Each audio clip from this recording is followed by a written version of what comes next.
તારીખ 2/5/1986 ભક્તિ નિકેતન આશ્રમ પેટલાદ દંતાલી. સંત ચરિત્ર બુદ્ધ ભગવાન ઉપર પ્રવચન. પ્રવક્તા સ્વામી સચ્ચિદાનંદ પરમહંસ.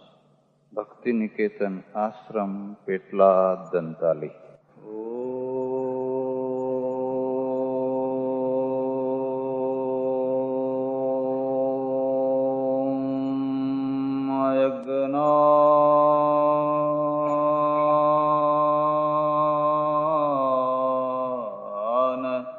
तिमिरान्धस्य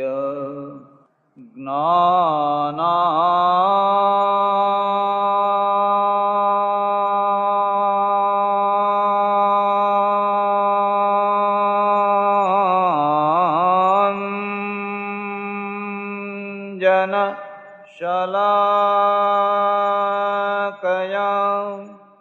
चक्षुरुन्मीलितं येन तस्मै श्रीगुरवे नमः. कृष्ण कन्हैया लाल की जय. रामचंद्र भगवान की. उमापति महादेव की जय. पवन सुत हनुमान की. सनातन धर्म की. सद्गुरु देव की जय. मुक्तेश्वर महादेव की. बांके बिहारी लाल की. वैद्यनाथ महादेव की. नमः पार्वती पते हर हर महादेव हर. સંત ચરિત્રોને માધ્યમ કરીને ધર્મ ચર્ચા કરવાનો પ્રયત્ન ચાલી રહ્યો છે. ભગવાન બુદ્ધને કેન્દ્રમાં રાખીને એમના જીવન વિશે યત્કિંચિત ચર્ચા ચાલી રહી છે. આજની ચર્ચાને આગળ ચલાવીએ એના પહેલાં થોડી મુદ્દાની વાત જાણવાની છે. પહેલી વાત તો એ છે કે જીવન એટલે સાધના. કોઈ તમને પૂછે કે જીવન એટલે શું, તો એનો ટૂંકો જવાબ છે કે જીવન એટલે સાધના. અને ફરી કોઈ પૂછે કે સાધના એટલે શું, તો એનો ફરી જવાબ છે જે શક્તિને વધારી આપે એનું નામ કહેવાય સાધના. જેના કરવાથી તમારી શક્તિઓ વધવા માંડે, તમે શક્તિશાળી બનો. તમે દુર્બળ હોવ તો દુર્બળતાથી છૂટીને પ્રબળ બનો, એનું નામ કહેવાય સાધના. સાધના કરીને પણ જો તમે દુર્બળ થાઓ તો સાધનામાં કોઈ અવિવેક છે, એમાં કોઈ વિવેક થયો લાગતો નથી.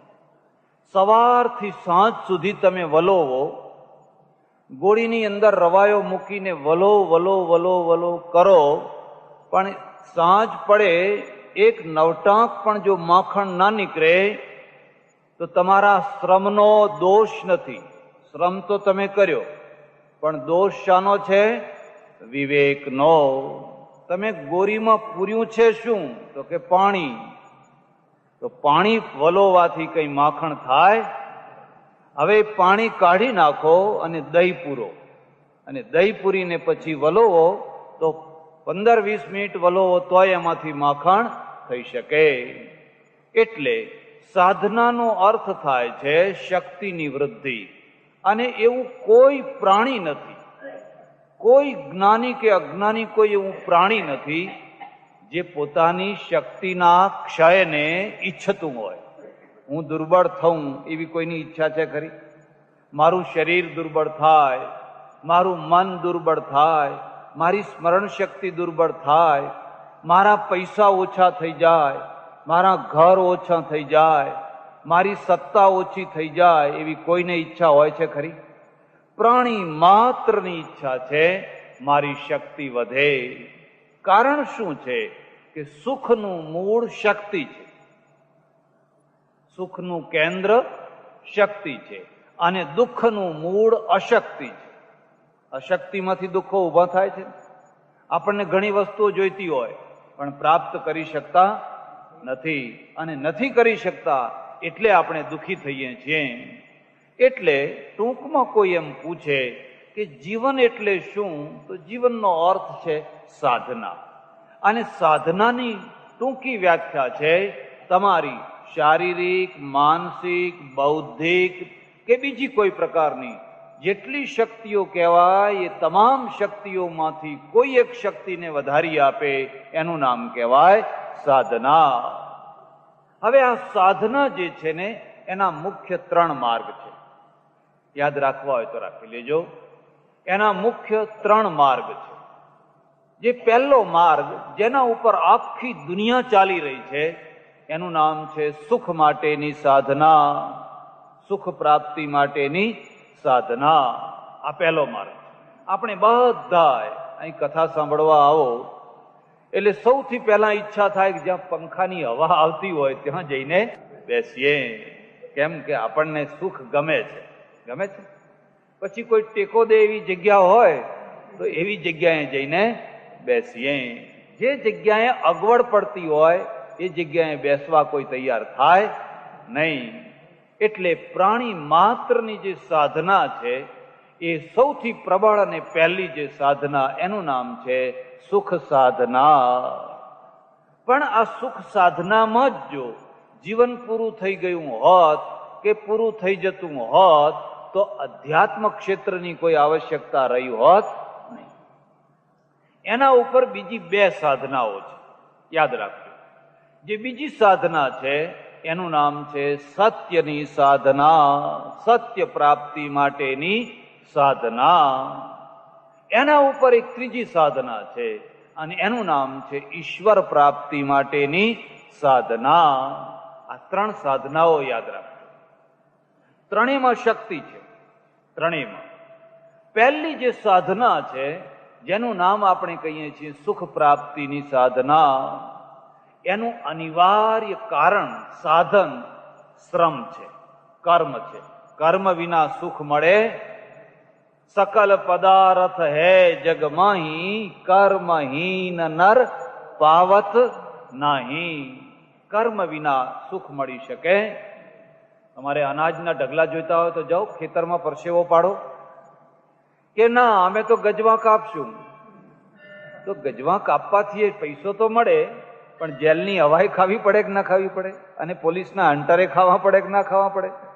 તો કે એ ખાશું. તો કે બરાબર છે, ખાઓ પછી જાઓ. એટલે સુખની જે સાધના છે એના માટેનું અનિવાર્ય સાધન છે કર્મ. પશ્ચિમના દેશમાં જાઓ, તમને કોઈ અગવડ નહીં. મકાન મળે, પ્લેન મળે, ગાડી મળે, પેટ્રોલ મળે, કેરોસીન મળે, સિમેન્ટ મળે. કોઈ એમ ચીજ નહીં કે આ ચીજ અહીં નથી મળતી એમ. પછી કોઈ ભેળસેળ વાળી નહીં, કોઈ ગડબડ ઓછું જોખેલી નહીં, કશું જ નહીં. બધું જ તમને એમ થાય જાણે હા હા સતયુગમાં આવી ગયા એવું લાગ્યા કરે. કે અહીં બધા પેલા લખે છે સતયુગ આયેગા, સતયુગ આયેગા, સતયુગ આયેગા. પણ ત્યાં તમે જાઓ એટલે એમ જ લાગે કે ઓહો લોકો કેટલા પ્રામાણિક છે, કેટલા સાચા છે. કોઈ લાંચ નહીં, કોઈ રૂશ્વત નહીં, કોઈ બીજી ટેવ નહીં. એટલે માણસ છે ને શાંતિથી જીવી શકે, સુખેથી જીવી શકે. એને એમ નહીં કે હવે મારે આ ફલાણી વસ્તુ નથી શું કરશું, એમ નહીં. પૈસો હોય એટલે મળે, અને પૈસોય મળે, રોજીએ મળે. એટલે રોજી હોય એટલે પૈસોય મળે. તો કર્મ છે એ કર્મ વિના માણસ સુખી થઈ શકે? તમે જોજો આપણા સમાજની અંદર કેટલીક જ્ઞાતિઓ છે ને બહુ કર્મઠ હોય, બહુ મહેનત કરે, મહેનત મહેનત ને મહેનત એટલે લીલી હોય. એના ઘરમાંય લીલું હોય, એના ખેતરમાંય લીલું હોય, બધે સુખી હોય. બીજી જ્ઞાતિઓ એવી હોય કે સાંજે ખાવાનું હોય તો કાલ મહેનત કરવા જાય. મહેનત કરવા ક્યારે જાય કે હવે જો ઘરમાં કોઈ ખૂણામાં કોઈ દાણો બચ્યો નથી, હવે કોઈ દાણો બાકી રહ્યો, હવે એ કોઈ દાડો સુખી થઈ શકે ખરા? એ કોઈ દિવસ સુખી થઈ શકે? કર્મ છે ને એટલા માટે આપણા ત્યાં પહેલું જે સાધન છે એ સાધન માટે મૂક્યું કે ભાઈ સુખી થવું હોય, સુખની સાધના કરવી હોય તો કર્મ કરો. આખો દિવસ પેલો મહેનત કરે, એને ભેંસ હોય, સાંજે આવે એટલે દૂધ હોય, પવાલી ભરીને આવે, ડેરીઓમાં આપી દે.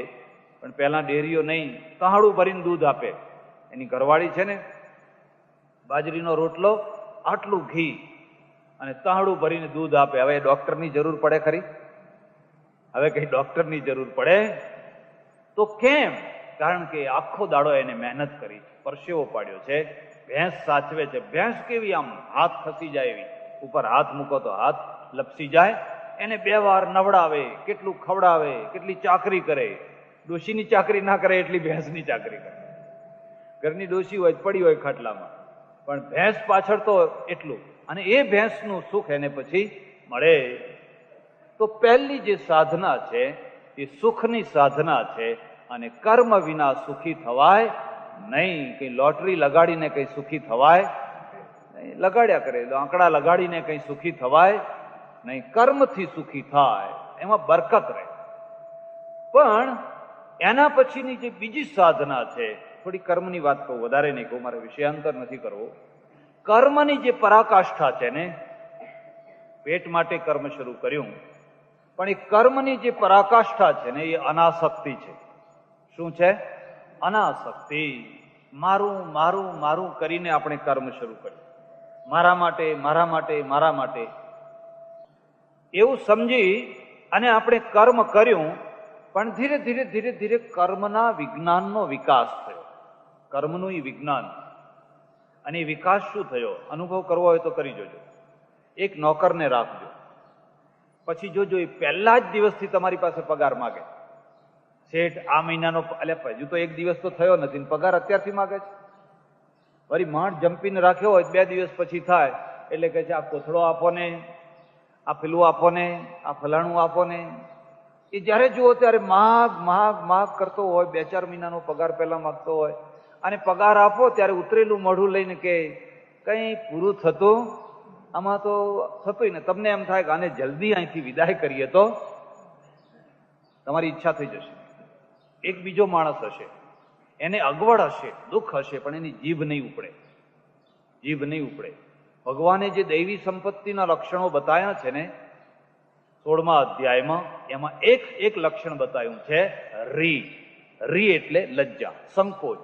તમને સંકોચ થાય, માગતા ખાતા. કોઈ એમ કે હેડો જમવા, કે હા હેડો ત્યારે, અરે નહીં કોઈ તો આવવાના જ છે ને, એમાં અમને કઈ બોલાવવાની જરૂર પડતી. અને જેને વગર બોલાવે આવીને અહીં બેસી જાય અને આમ આમ નજર કર્યા કરે ત્યારે આપણી ઈચ્છા થાય ધક્કા મારીને બહાર કાઢો ને, એને બેસવા ના દેશો ને. અને જમવાના ટાઈમે ઉઠીને ચાલતો થઈ જાય એના માટે દરવાજે માણસ મોકલવો પડે. જોજો હું જતો ના રહે પેલો, ત્યારે એને સાચવજો, નહીં તો પાછો એ ઉભો રહેશે. કેમ? એનામાં રી છે, સંકોચ છે. અને સંકોચ જે છે, લજ્જા જે છે ને, એ બહુ મોટામાં મોટો ગુણ છે. તમારી પ્રતિષ્ઠા વધારે, તમારી આબરૂ વધારે, તમારું માન વધારે. પણ જો એ સંકોચ ન રહ્યો હોય અને તમે બસ માગ માગ માગ માગ કર્યા જ કરતા હોવ તો લોકો તમારાથી ત્રાસી જાય. જો માણસ માણસથી ત્રાસી જાય તો ભગવાન ત્રાસી જાય કે ના ત્રાસી જાય? ભગવાને કહે છે હવે આને અહીંથી વિદાય કરો. હવે આ સવારથી સાંજ સુધી જ્યારે જુઓ ત્યારે આ આપો, આ આપો, આ આપો. એટલે ભગવાને કહે જવા દો, એના તરફ ધ્યાન જ નહીં આપવાનું. કર્મ છે ને એ કર્મની પરાકાષ્ઠા અનાસક્તિ છે. વચ્ચેના ઘણા પગથિયા છે પણ એની ચર્ચા નહીં કરી. અનાસક્તિ છે. અને અનાસક્તિમાં કર્મનો ત્યાગ નહીં, ફળનો ત્યાગ, અહંકારનો ત્યાગ, આસક્તિનો ત્યાગ, હુંપણાનો ત્યાગ. કર્મ એનું એ થયા કરતું. દુકાન ચાલે, વ્યાપાર ચાલે, લાટી ચાલે, આશ્રમ ચાલે, ફેક્ટરી ચાલે, બધુંય ચાલતું હોય, પણ પેલો નિર્લેપ ને નિર્લેપ હોય, મારો વાલો બધું કરી રહ્યો છે, મારા હાથનું, હું તો એના હાથનું રમકડું, એના હાથનું માત્ર રમકડું છે, અને એ બધું ચાલ્યા કરતું. ત્યારે કર્મની પરાકાષ્ઠા વધતા વધતા અનાસક્તિ છે. હવે બીજું ક્ષેત્ર આવ્યું, અને બીજા ક્ષેત્રનું નામ છે સત્યની સાધના. વૈજ્ઞાનિક શું શોધે છે? સત્ય જ શોધે છે ને. વૈજ્ઞાનિકો રાસાયણિક પ્રક્રિયામાં આખો દિવસ લેબોરેટરીમાં મન લગાવીને રહે, આ રસાયણ, પેલું રસાયણ, ફલાણું રસાયણ. પછી આઈન્સ્ટાઈન હોય કે આર્કિમિડીઝ હોય કે ન્યૂટન હોય કે કોઈ બીજો કોઈ પણ હોય, એ બધાએ શું શોધે છે? સત્યને. કયા સત્યને? પ્રકૃતિમાં મૂકેલા પરમેશ્વરના સત્ય. આ ફૂલમાં ભગવાને એક સત્ય મૂક્યું છે. એ સત્યને આપણે જોઈ શકતા, આપણે ફૂલને જોઈ શકીએ છીએ, કારણ કે આપણે વૈજ્ઞાનિક નથી, આપણે માત્ર દર્શક છીએ. એટલે આપણને ગુલાબનું ફૂલ તો દેખાય છે, પણ ગુલાબના ફૂલથી વધારે કંઈ દેખાતું. આપણાથી વધારે કોને દેખાય છે? એક વૈદ્યને, એક ડોક્ટરને. ડોક્ટરને આ ફૂલ બતાવો એટલે તરત તમને કહેશે કે આ ફલાણી દવામાં કામ આવે, આ ફલાણો રોગ થયો હોય તો આ કામ આવે. આપણે એમ સમજીએ ઊંઘવા કામ આવે ને વાળમાં ખોસવા કામ આવે, પણ કઈ દવામાં કામ આવે એ આપણને ખબર, કારણ કે આપણે એના સત્યના અંદર ઊંડાણમાં આપણે ઉતર્યા.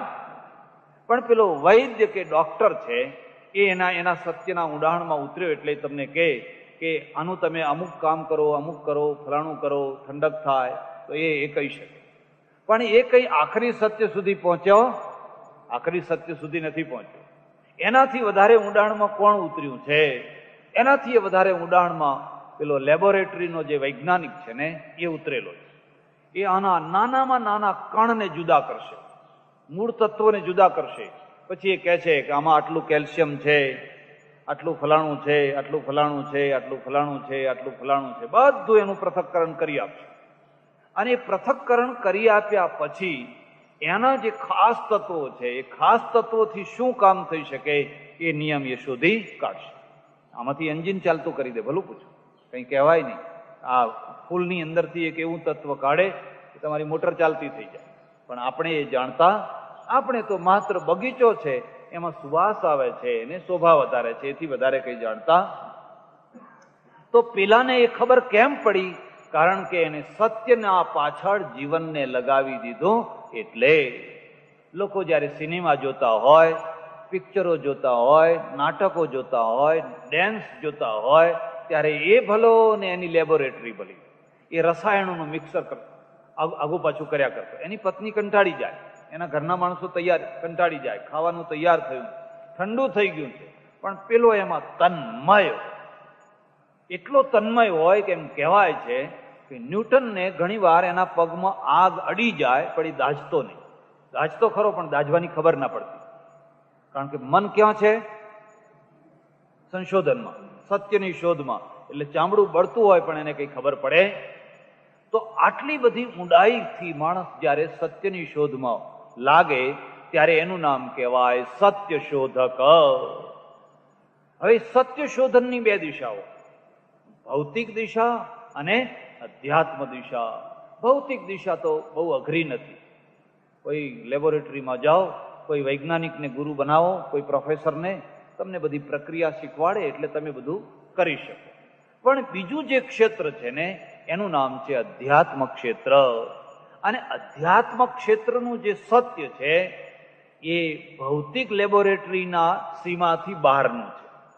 પેલી લેબોરેટરીની સીમામાં એ આવી શકતું, એમાં એ આવી શકતું. હું તમને એક સામાન્ય દાખલો આપું. તમને તમારા બાળક ઉપર વહાલ છૂટે છે, છૂટે છે કે નહીં? અરે તમારી વાત જવા દો. નવી વિયાયેલી બે ગાયો હોય, બે સાથે રહેતી હોય. જે ગાયનું વાછડું છે ને એ એની મા પાસે જશે એટલે એને ચાટવા લાગશે, અને બીજીનું જશે તો, હવે બીજીનું તો ધોળા રંગનું છે ને એનું તો કાળા રંગનું છે. એનું વાછડું તો કાળા રંગનું છે ને બહુ દેખાવડું નથી, પણ બીજીનું તો ધોળા રંગનું છે. પણ એ ધોળા રંગનું રૂપાળું વાછડું પણ પેલી એના પાસે જશે અને આંચળમાં માથું મારશે તો ધાવવા દેશે ખરી? તરત જ લાતો મારશે. કેમ? કોઈ વૈજ્ઞાનિકને પૂછો કેમ? કારણ કે પરમેશ્વરે ભૌતિકતાના ઉપર હૃદય મૂક્યું છે અને હૃદયની અંદર લાગણીઓ છે.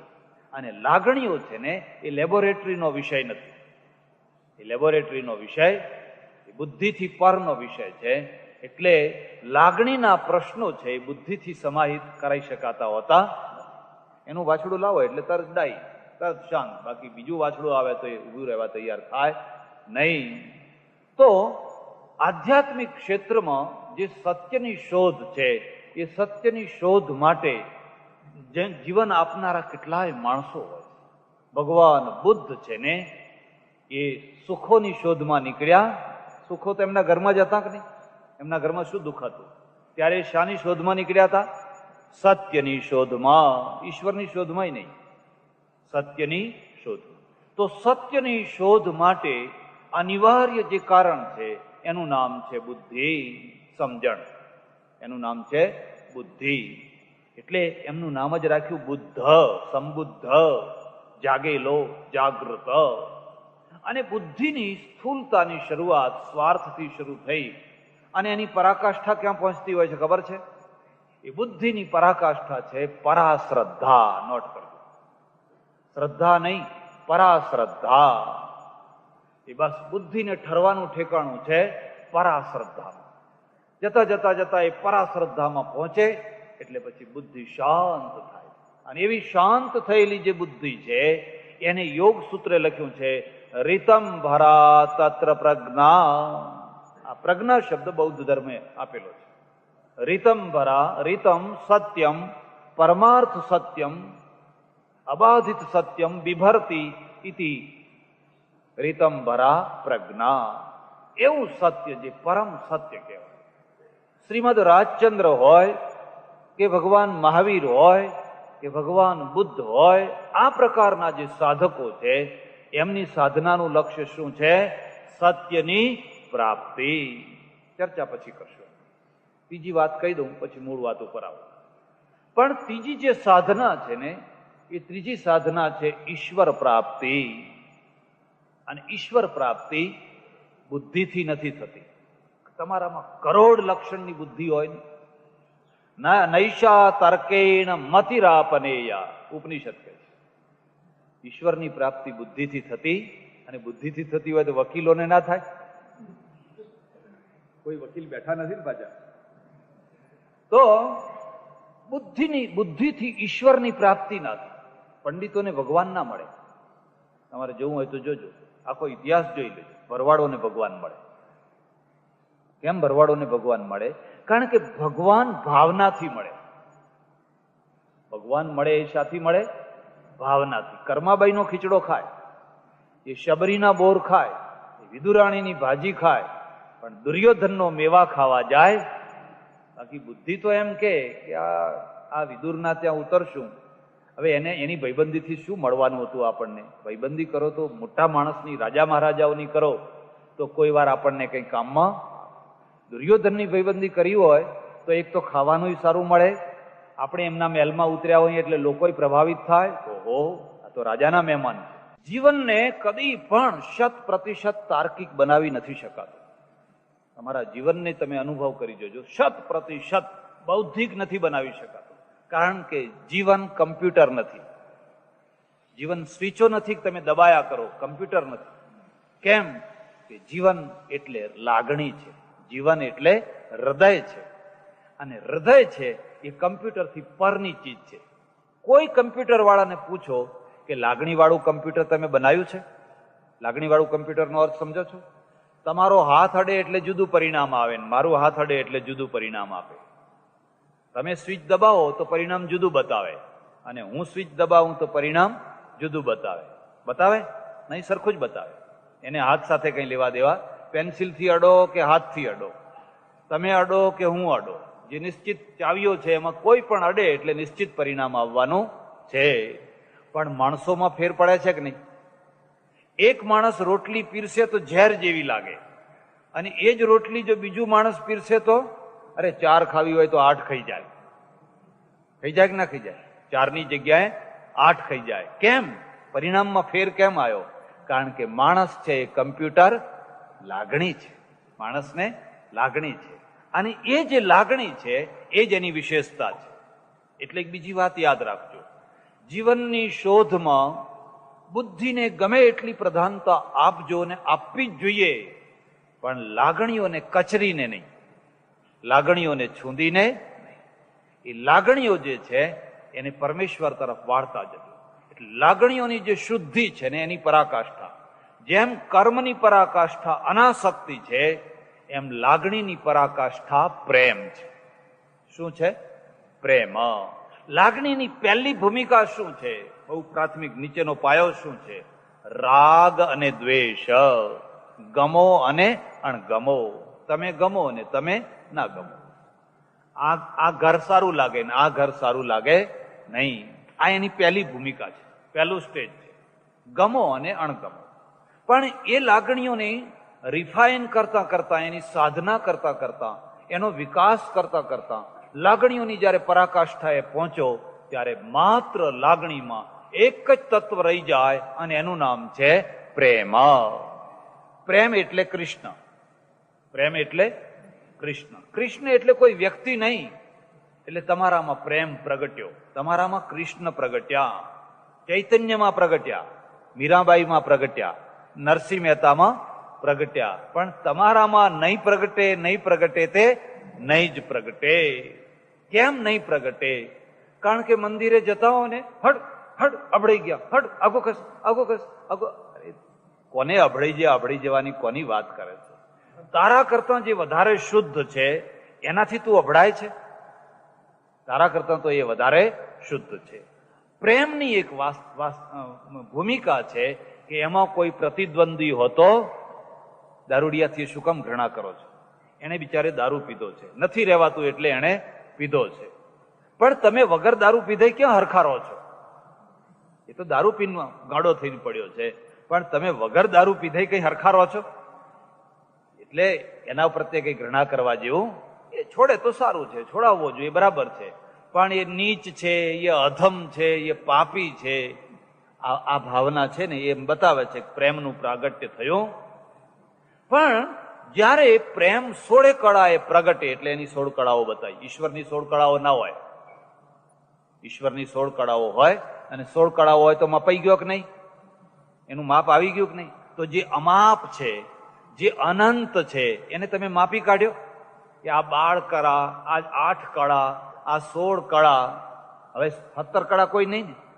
17 કળા તો કોઈ રહી જ નહીં ને? એ તો માપી લીધું ને. ભગવાન મપાય નહીં કોઈ દિવસે. હું કાશીમાં રહેતો, એક રાધા સ્વામી સંપ્રદાયના સંત આવતા, બહુ સારા માણસ હતા, બહુ સજ્જન હતા.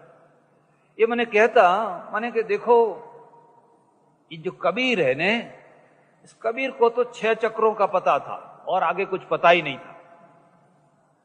हाँ, और हमारे गुरु जी को 12 चक्रों का पता है. હવે આ બીજા 6 ચક્રો ક્યાંથી લાયા? એટલે ગમે તે કઈ આપો, પણ પછી મને જરા ટીખળ કરવાનું સૂજે. अच्छा, आपके गुरुजी को 12 चक्रों का? हाँ, हमारे गुरुजी को 12 चक्रों का पता. मैं કહ્યું કે हमारे गुरुजी को 18 चक्रों का पता है. ગપ્પા જ મારવા એટલે શું કામ ઓછા મારવા? હવે એ જો કે 18 ચક્ર, તો આપણે એનાથી આગળ બોલી દેવું, બોલવું જ છે ને. ક્યાં પ્રૂફ ક્યાં કરવાનું છે, ક્યાં શુદ્ધ કરવાનું છે, પણ બોલ્યા જ રાખવાનું છે ને. એમ ભગવાનને કળા ના હોય. જે કલાતીત છે, જે અનંત છે, એને કલા હોય, પણ પ્રેમને કળા હોય. પણ એ કળા કઈ કઈ છે આજ ચર્ચા નહીં કરું, મારે મુખ્ય વાત કહેવાની રહી જાય. એનો પ્રસંગ આવશે તો હું કહીશ કે પ્રેમની 16 કળાઓ છે. કઈ કઈ 16 કળાઓ છે? 16 કલોયમ પુરુષ ઉપનિષદે લખ્યું છે. એટલે જે આ રાગ દ્વેષની જે લાગણીઓ છે, એમાં ઈર્ષા, મનોમાલિન્ય, ઉદ્વેગ, અશાંતિ, આ બધું એમાં આવી જાય, બધું. અને એક નિશ્ચિત પોઈન્ટ ઉપરથી નીચે ઉતરે એટલે તમારું જીવન વધારે અશાંત થતું જાય. ઈર્ષા, દ્વેષ, નિંદા, ચાડી, ચુગલી, ખટપટ, બધા દુર્ગુણો વધતા જાય અને તમે તીવ્ર લાગણીઓમાં દુઃખી થયા કરતા હો. તીવ્ર લાગણીઓ. અને તીવ્ર લાગણીઓમાં જેને નીચેની અધોગામી લાગણીઓ જેને થઈ હોય એને રાત્રે ઊંઘ ના આવે. વેર બંધાણું હોય, ઈર્ષા વધી ગઈ હોય, ખટપટો વધી ગઈ હોય, આ બધું થયું હોય, એને રાત્રે ઊંઘ આવે ખરી? અરે એટલી પરાકાષ્ઠાએ પહોંચી જાય કે હું તમને એમ કહું લે 5,000 લે 10,000 લે પણ એને મારી નાખ, એની હત્યા મારા મોકલે કે ના મોકલે, એને મારી નાખ તો તું 10,000 લે. અરે પણ 10,000 એના કરતા મહાદેવનું કામ થાય એમાં આપો ને. કે ના, એમાં રૂપિયો આપીએ, એમાં તો રૂપિયો ના આપીએ. કેમ? એ લાગણીઓ પ્રબળ છે પેલી જગ્યાએ. એ નિશ્ચિત પોઈન્ટથી નીચે જયારે લાગણીઓ જાય એટલે માણસ દુખી થઈ જાય, દુખી પોતે પોતાના રીતે જ દુખી થતો હોય. આખી રાત એને ઊંઘ ના આવે. નિશ્ચિત પોઈન્ટથી લાગણીઓ ઉપર જવા લાગે અને ઉપર જતા એનું રિફાઇન થતા ઊંચી પરાકાષ્ઠાએ પહોંચી જાય ત્યારે એને પ્રેમ પ્રગટે. અને ત્યારે પછી શું? ઇધર ભી તું હી હૈ ઓર ઉધર ભી તું હી હૈ, जिधर देखता हूं उधर તું હૈ, ઇધર ભી તું હી હૈ ઓર ઉધર ભી. પછી એને કોઈના ઉપર દ્વેષ રાખવાનું કારણ બને, ઘૃણા કરવાનું કારણ ના બને, એને ઘૃણા કરવાનું પણ કારણ બને. એટલે લાગણીઓની પરાકાષ્ઠા એ પ્રેમ છે. અને love is God, God is love. સુફી ફકીરોએ કહ્યું, આપણે ભાગવતે કહ્યું, પ્રેમ એ જ પરમેશ્વર. અને એ તમારામાં પ્રગટે એનો અર્થ એ છે કે તમે તમારી લાગણીઓને રિફાઇન કરતા એવી ભૂમિકાએ પહોંચો કે તમે જયારે હરિ બોલ એટલે તમારા રોમે રોમમાંથી હરિ નીકળતો હોય અને સાંભળનારનું હૃદય બદલાતું હોય. ઉપદેશ દેવો ના પડે, એને કઈ બોધપાઠ આપવો પડે, પણ તમારું વાતાવરણ છે ને હરિમય વાતાવરણ, એ આપોઆપ હજારોના જીવન બદલી નાખતા હોય, કારણ કે તમારામાં પ્રેમ પ્રગટ્યો છે એટલા માટે. તો હવે ચર્ચા નહીં કરી, મૂળ ચર્ચા ઉપર આવશું. ભગવાન બુદ્ધ છે ને એ શાની શોધમાં નીકળ્યા હતા? સુખની શોધમાં નીકળ્યા. ચાલો આફ્રિકા જાઉં અને પૈસા ઘણા મળે, ઇંગ્લેન્ડ જાઉં તો પાઉન્ડ મળે, અમેરિકા જાઉં તો ડોલર મળે. અરે કેટલાય વૃદ્ધો, એવા વૃદ્ધો જે અહીં રહે તો સુખી થાય, એમને પૈસા છે, જમીન છે, જાગીર છે, આવક છે, બધુંય છે, પણ કે ના અમારે તો ઇંગ્લેન્ડ જવું છે. ભાઈ ઇંગ્લેન્ડ જશો, 9 મહિનાનો શિયાળો, અને 9 મહિનાના શિયાળામાં પેલી ભઠ્ઠી આગળ બેસી રહો, એમાં ગેસ કે ગેસોલીન કેરોસીનની હોય એટલે વાતાવરણ પ્રાણવાયુ વાળું રહે નહીં, જોઈએ ચોખ્ખો પ્રાણવાયુ મળે નહીં, અને પગ સૂજી જાય, જાતના રોગો થાય, કઈ કોઈ વાત કરનારું નહીં, અને મગજ મેટ થઈ જાય. પણ કે અહીંયા સરકાર મફતના પૈસા આપે છે, એ કેમ જતા કરાય? અઠવાડિયે પાઉન્ડ આપે છે, એ કેમ જતા કરાય? પણ પાઉન્ડ માટે તમે છો કે તમારા માટે પાઉન્ડ છે? તમે જ સુખી ના રહો તો પણ ના છોડી શકે. એ શાંતિથી આવીને, જેને ઘરમાં દુઃખ હોય એની વાત જુદી છે. હવે શા માટે પરદેશ વેઠે છે? એટલા માટે કે અમે સુખી થઈએ એટલા માટે. અને સુખ ક્યાં છે? પાઉન્ડમાં, પૈસામાં, એમાં સુખ છે. એટલે એ છોડીને જરાય ખસવા તૈયાર નથી. તો બુદ્ધ જે છે એ બુદ્ધ નીકળ્યા હતા માત્ર સત્યની પ્રાપ્તિ માટે. સત્ય શું છે એ મારે જોવું છે. અને એક બીજી વાત યાદ રાખીજો, સત્યની પ્રાપ્તિની ભૂમિકા કોના માટે હોય? જેને અસત્યના ઘણા જાળા વળગ્યા હોય એના માટે. આ આમ કે છે, આ આમ કે છે, આ આમ કે છે, આ આમ કે છે, 1000 જાતના બધા જાળા તમારા મગજમાં ફરતા હોય વંટોળિયાની માફક, અને તમે નિર્ણય ના કરી શકતા હો તો કાં તો તમે દુઃખી થયા કરો, અશાંત રહ્યા કરો, કાં તો પછી હવે માર્ગ શોધવા માટે નીકળી પડો, અને કાં તો પછી આ અશાંતિને. પણ જેને એવા જાળા થયા જ નથી, જેને સત્ય ને અસત્યની પંચાયત જ કોઈ દાડો કરી નથી, કે સત્ય કોને કહેવાય ને અસત્ય કોને કહેવાય એની પંચાયત જ નથી કરી, એને કઈ સત્યનો શોધક કદી થઈ શકે નહીં. સત્યના શોધક માટે પૂર્વ ભૂમિકા રૂપ અશાંતિ જરૂરી છે. અશાંતિ, અસમાધાન, અને અસમાધાનની અશાંતિ. હવે એને સમાધાન ને અસમાધાનની જ પડી નથી, પણ કોઈનું સમાધાન ના, અહીં જાય પણ એનું સમાધાન થતું નથી. તો અસમાધાન અને અસમાધાનમાંથી થનારી જે અશાંતિ, અને અશાંતિમાંથી પ્રગટે સાધના. તો બુદ્ધ છે ને એ બુદ્ધ સત્યની શોધ માટે, સત્ય શું છે એ મારે જાણવું છે. આશ્રમે ભટક્યા, એક સાધુ પાસે ભટક્યા, રખડ્યા, ઘણા તત્કાલીન જે પ્રસિદ્ધ ઉપાયો હતા એ બધા ઉપાયો કરી જોયા. કોઈએ કહ્યું કે ભૂખે રહો, 45 દિવસના ભૂખ વેઠી, પણ સત્યની પ્રાપ્તિ થઈ. કોઈએ કહ્યું કે આમ કરો, કોઈએ કહ્યું કે આમ કરો, કોઈએ કે આમ કર્યો. જેને જેટલા ઉપાયો બતાવ્યા એ બધા ઉપાયો કર્યા, પણ એમના મનમાં શાંતિ થઈ. ત્યારે શાંતિ કોણે આપી? શાંતિ આપી ભરવાડોએ.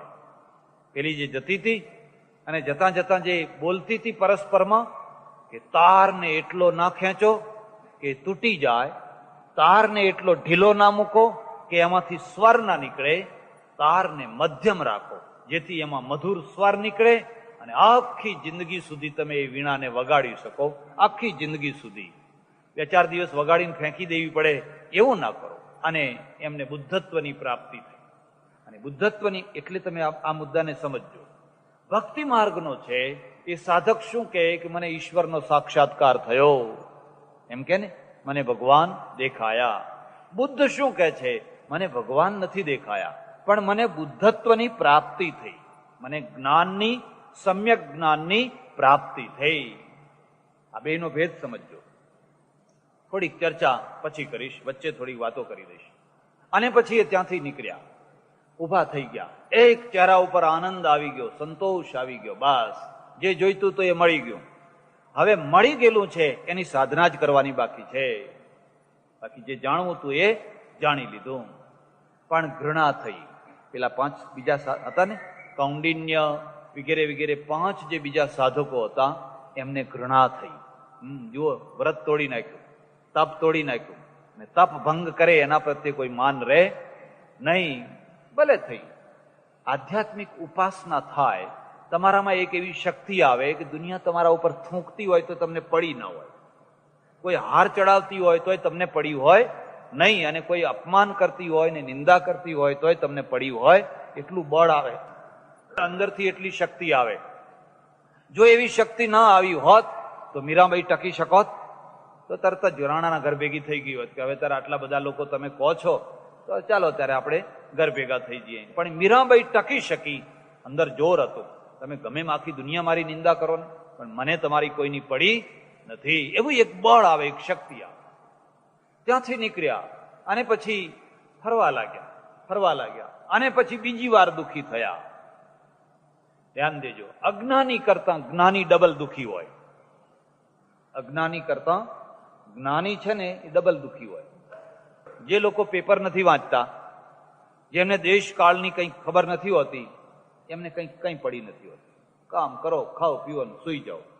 પણ જે પેપરો વાંચે, આ બધું જુએ, એમને રાત દિવસ ચિંતા થયા કરે, અરે આ દેશનું શું થશે, પંજાબમાં આગ લાગી છે, ફલાણે આમ થઈ રહ્યું છે, ફલાણે આમ થઈ રહ્યું છે, આ બધું બફાઈ રહ્યું છે, કાચું કપાઈ રહ્યું છે, હવે શું થશે, એને રાત દિવસ ચિંતા હોય. કારણ કે પેપર વાંચ્યું તો ઉપાધિ થઈ ને, અને પેપર ના વાંચતા હોય ને પંજાબમાં શું થઈ રહ્યું છે, લસ્સી બનાવે છે કે ના, લસ્સી તો ગઈ હવે, એને ખબર જ નથી. અજ્ઞાની કરતા જ્ઞાની ડબલ દુઃખી હોય. અને આમને ફરતા ફરતા જોયું, ઓહો, આનંદને એમણે કહેલું. ત્યારે 55 વર્ષના થયા અને વૃદ્ધત્વ આવ્યું. 55 વર્ષ સુધી શરીર સારું રહ્યું. 55 વર્ષે એમને વૃદ્ધત્વ આવ્યું એટલે એમ લાગ્યું કે હવે મારે કોઈ સેવા કરનાર માણસ રાખવો પડશે. ત્યાં સુધી પોતાનું કામ પોતે જ કરે, પોતાનો બિસ્તરો, પોતાનું પાણી, બધું કામ કોઈને વચ્ચે ના બોલાવે. પછી નક્કી થયું કે હવે મારે કોને રાખવા. ઘણા શિષ્યો હતા, પાર વિનાના ઘણા લોકો થયા, મને સેવા આપો, મને સેવા આપો, મને સેવા આપો. કોઈને ના આપી. આનંદ નામનો શિષ્ય હતો, એ આનંદને રાખ્યો. 55 વર્ષથી 80 વર્ષ સુધી એ જીવ્યા. 80 વર્ષ સુધી. એટલે કેટલા વર્ષ